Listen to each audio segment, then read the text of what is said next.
എനിക്കൊന്ന് കാണണം. ഓടി അവിടുന്ന് മൈമൂനെ ആന്റെ ഓളെ മുട്ടുകാല് വേദന ചുട്ടത്തലും വിളിച്ചോ ആ കോഴിക്കോട് ആരാ തുറന്നിട്ടെ? കോഴിക്കോടല്ല ഞാനാണ്.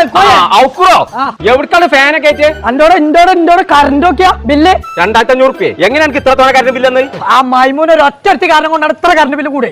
ഓളെ ചുട്ടത്തൽ കൊണ്ട് ഇതില്ലാന്ന് ഉറക്കം പറ്റല്ലോ. എന്നിട്ട് എന്തിനാ ഇത് എന്റെ അടുത്ത് തന്നിട്ടുണ്ട്?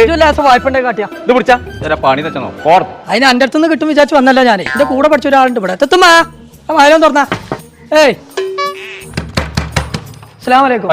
അന്നോടല്ലേ ഞാൻ പോകാൻ പറഞ്ഞത്? എവിടേക്ക് ഔത്തക്ക്? അത് ശരിയാണ്. ഞാൻ ഇതിപ്പോ എത്ര തേങ്ങക്കാണ് ഈ ഒരു ഒലക്കാഴ്ച ഞാൻ പോണ ഈ ഒരു ഒറ്റ കാര്യം മൈമൂനാന്റെ കോയെ നമുക്ക് ഉള്ളിൽ സംസാരിക്കാതല്ലേ. കാര്യങ്ങളൊന്നും നമ്മൾ വിചാരിച്ച പോലെ അല്ലേ. എല്ലാം ആകെ പ്രശ്നമാണ്. ഇപ്പൊക്കെ ജീവിതം കറണ്ട് ഉണ്ടോ കോയെ? എത്ര ഇവിടെ നിക്കണു ഇരിക്ക അങ്ങോട്ട് വന്നു പറഞ്ഞപ്പോഴാ തുത്തുമ്മാന്റെ റൂം ഏതാ? തന്നെ 2000 രൂപ വായ്പണ്ടേ കാട്ടണി കടാഴ്ച മതി. ഇതിന്റെ കടയിലേക്ക് വരുമ്പോ വടന്ന് വീട്ടിയാൽ